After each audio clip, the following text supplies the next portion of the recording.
Kamusta mga kasaliksik? Sa video na ito, pag-uusapan natin ang lihim na mensahe ng kantang Bohemian Rhapsody na pinasikat ng bandang Queen. Pero bago ang lahat, huwag mong kalimutan mag-subscribe sa aking channel at pindutin mo na rin ang notification bell para lagi kang updated sa mga ganitong klaseng video.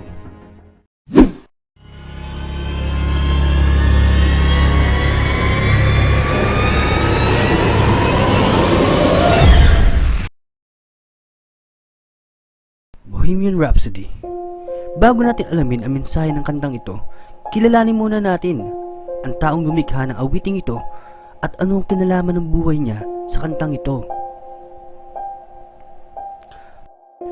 Farrokh Bulsara, o mas kilala natin sa pangalang Freddie Mercury.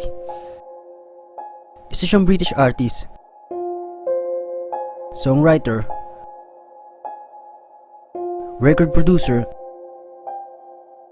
at lead vocalist ng bandang Queen.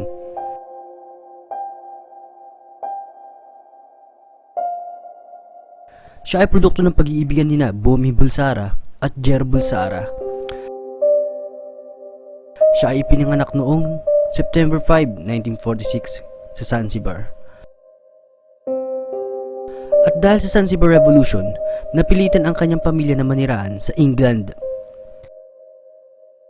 At doon siya nagsimula mag-aral at sumulat ng mga musika.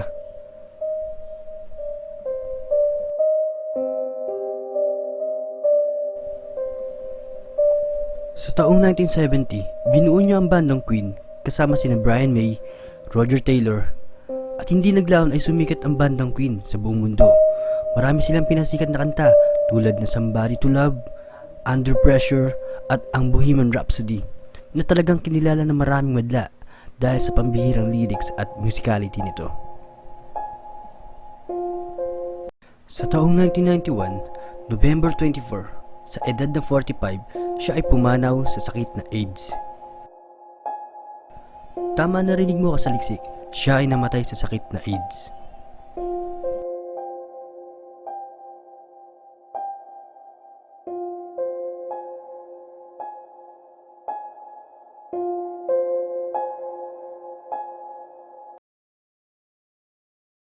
At dito natin pag-uusapan ang mensahe ng kantang Bohemian Rhapsody.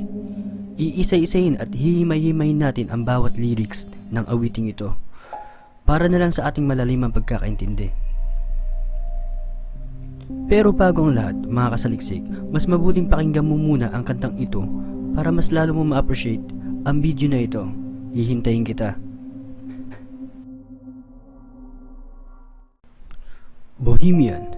Ito ay tumutukoy sa isang artist at ang Rhapsody ay tumutukoy sa isang fantasy. Maaalala natin na ang Bohemian Rhapsody ay ginawa ng pelikula na patungkol sa buhay ni Freddie Mercury na ginanapan ni Rami Malek noong 2018. Subalit, para sa mga talagang tagahanga niya ay naghahangad pa sila ng mas malalim na kahulugan ng kantang Bohemian Rhapsody.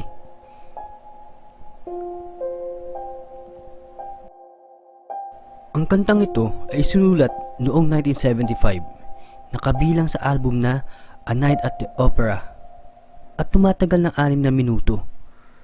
Kapag iyong napakinggan ang kantang ito, ikaw ay talagang mamamangha sa pagkakagawa ng kantang ito. Kahit anong edad ay talaga namang makokot ng awiting ito, bagaman hindi ko na inabot ang kantang ito at ang bandang ito. But still, pinapakinggan ko pa rin ito hanggang ngayon. At dahil na rin ito iniidolo ng aking ama.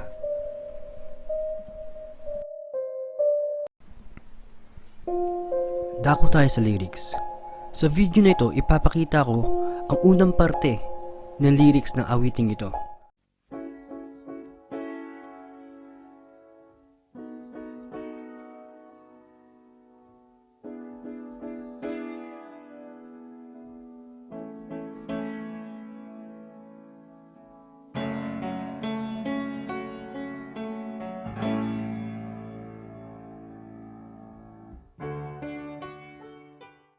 Sa parte ng lyrics na ito ay dinidescribe ng sumulat kung ano ang pananaw niya sa buhay.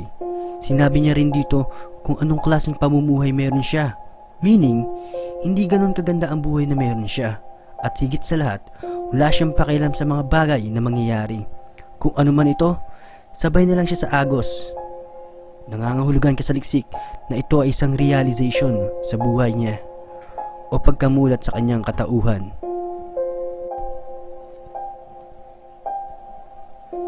Dao tayo sa mga sumusunod na lyrics. Mga kasaliksik, inuulit ko, pwedeng mong kantahin ang mga lyrics na sumusunod habang ito iyong mga binabasa. Sa parting ito, siya ay nag-confess sa kanyang ina tungkol sa pagkakapatay niya sa isang tao gamit ang baril.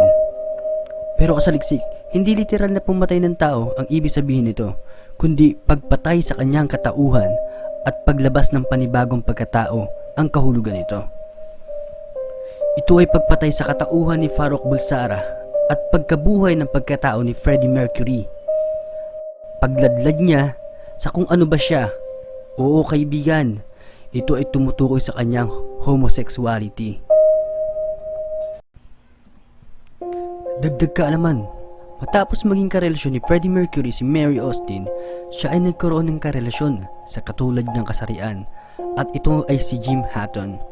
Sila ay nagsama hanggang sa bawian ng buhay si Mercury.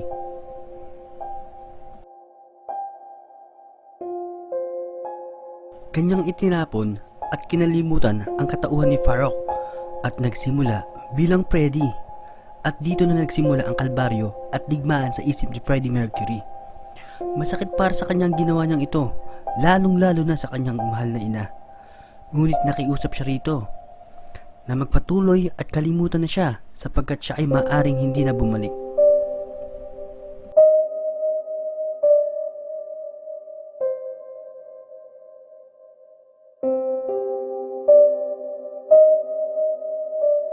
Sa parting ito, makikita natin kung gaano kahirap na hirap si Freddie Mercury sa kanyang pinagdadaanan. Naanimoy siya'y pinapahirapan ng kung sino. Kasaliksik, mahirap magkaroon ng depression na mistulang tinotorture ka physically at mentally. At yan ang pinagdadaanan ng ating bida.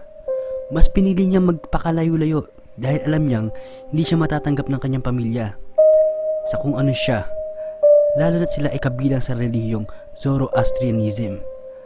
At hindi nito tinatanggap ang homosexuality at maaaring ito'y may mabigat na kaparusahan sa kanilang relihiyon, gaya ng kamatayan.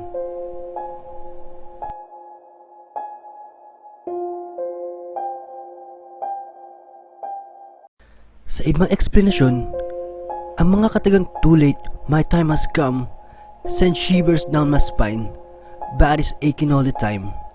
Ito raw ay tumutukoy sa paghihirap sa kanyang sakit. Walang iba kundi ang AIDS. At alam niyang hindi na siya magtatagal sa mundo. Alam niyang huli na ang lahat at hindi niya kayang ibalik pa ang dati. Pero kung sasaliksikin natin mabuti, ang kantang Bohemian Rhapsody ay isinulat noong 1975 at si Mercury ay nadiagnose sa sakit na AIDS noong 1987. Ano sa tingin mo kasaliksik? Alam na ba ni Freddie Mercury ang mangyayari sa kanya sa hinaharap? Dako tayo sa mga sumusunod na lyrics.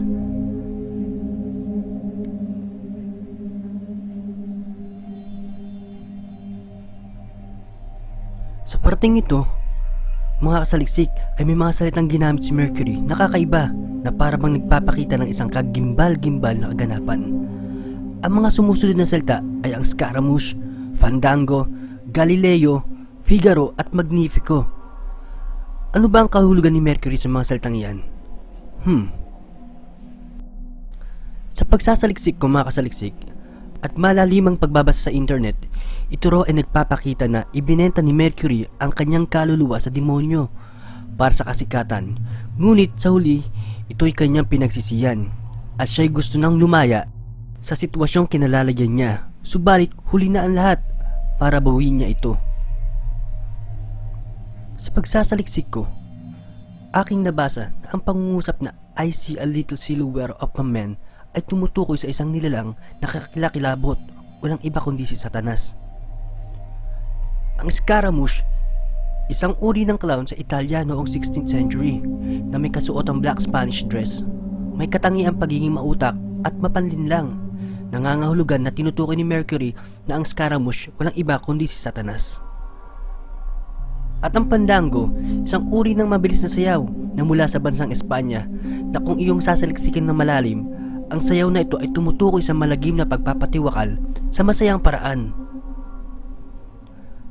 Galileo, Figaro Magnifico. Noong panahon ng Ancient Rome, tinatawag na Galileo si Jesus Christ sapagkat yun ang pangalan ng kanyang lugar. Ang Galileo Figaro Magnifico mula sa Latin phrase na nangangahulugan kasaliksik na magnify the image of Jesus. Sa lyrics na ito ay tumutukoy sa paglalabanan sa pagitan ng Diyos at ng demonyo na animoy pinag-aagawan ang kaluluwa ni Mercury at kung saan ito hahantong.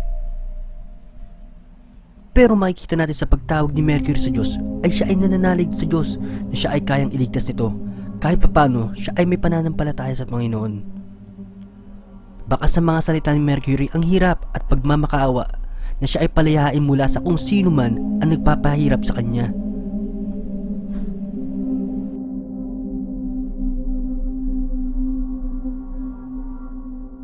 Bismillah, isang Arabic words o sa Tagalog sa ngalan ni Allah, isang pagtawag at paghingi ng tulong sa Diyos. Ngunit kahit anong sigaw at tawag sa Diyos, ang lahat ay huli na. Ang demonyo ay hawak na ang kanyang kaluluwa. Gusto man kumawala ngunit hindi ito pinapayagan ng demonyo. Paulit-ulit na sinabi ng demonyo na, "We will not let you go. We will not let you go. We will not let you go." At bukod sa kanya, meron pang nakikiusap na siya ay palayain, na parang siya ay pinag-aagawan, subalit ang demonyo ay ayaw siyang pakawalan magpakailanman.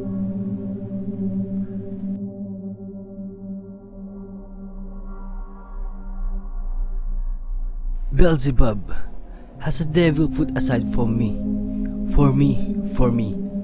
Si Beelzebub ay may iniligay na demonyo sa kanyang tabi na mistulang bantay sa kanyang pagkakakulong upang masiguro na siya ay hindi na makakawala pa. Pero kasaliksik, sino ba si Beelzebub? Si Beelzebub ay galing sa salitang Hebrew, Baal-zebub, na ang ibig sabihin ay Lord of Flies. Isang Diyos-Diyosan ng mga Palestine na sinasamba sa Ekron. Ito ay mababasa sa Biblia sa aklat ng 2 Kings. Sa New Testament ay siya ay muling binanggit na inuugnay kay Lucifer.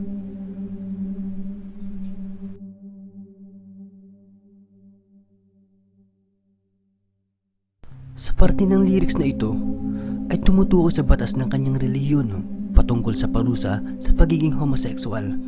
At iyon ang dahilan kung bakit siya nagpakalayo-layo at piniling mabuhay sa paraang gusto niya.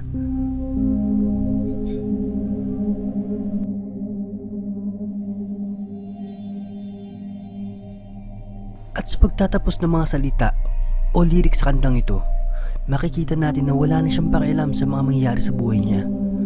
May mga nagsasabi na alam na ni Mercury ang mga mangyayari sa buhay niya. Kung mamamatay man siya, wala na siyang pakialam doon sapagkat alam niya na ang kanyang kahihinatnan. Ang kantang ito ay patungkol sa buhay ni Freddie Mercury, sa kanyang paglaladlad ng kanyang katauhan at pagsangla sa demonyo ng kanyang kaluluwa para sa kasikatan. At ito ay tungkol sa pagsisisi niya sa kanyang desisyon sa buhay at sa kanyang kamatayan. Alam ko nararamdaman mo kasaliksik, nalulungkot ka sa nangyari sa buhay ni Mercury. Parang hindi niya rin ginusto ang nangyari sa kanya. Talagang nakakalungkot. Pero mas pinili niya ilabas ang kanyang inner being at kumawala sa mundong kumukulong sa kanya at nabuhay sa paraang gusto niya.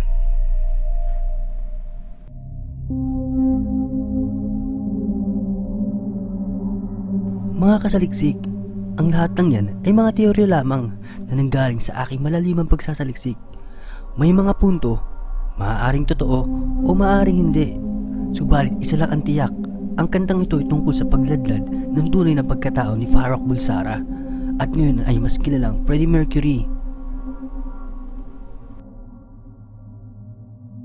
Sa totoo lang mga kasaliksik, wala talagang binigay na kahulugan si Freddie Mercury patungkol sa kanyang awiting Bohemian Rhapsody.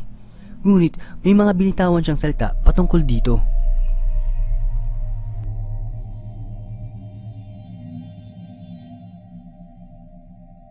Yan ang mga katagang binitawan ni Freddie Mercury patungkol sa kanyang awiting Bohemian Rhapsody. Meaning kasaliksik, binigyan tayo ni Mercury ng kalayaan para i-interpret ang kanyang kanta kung ano ba para sa atin ang kahulugan nito. Ikaw kasaliksik, ano ang pagkaka-interpret mo sa awiting ito? Kung ano man yan, i-share mo naman, i-comment mo lang sa baba. Huwag na huwag mong kalimutang i-like ang video na ito kung nagustuhan mo ito at i-click ang subscribe button at bell icon para lagi kang updated sa mga ganitong klaseng video. Maraming salamat sa panonood mga kasaliksik. Thank you very much. Hanggang sa muli.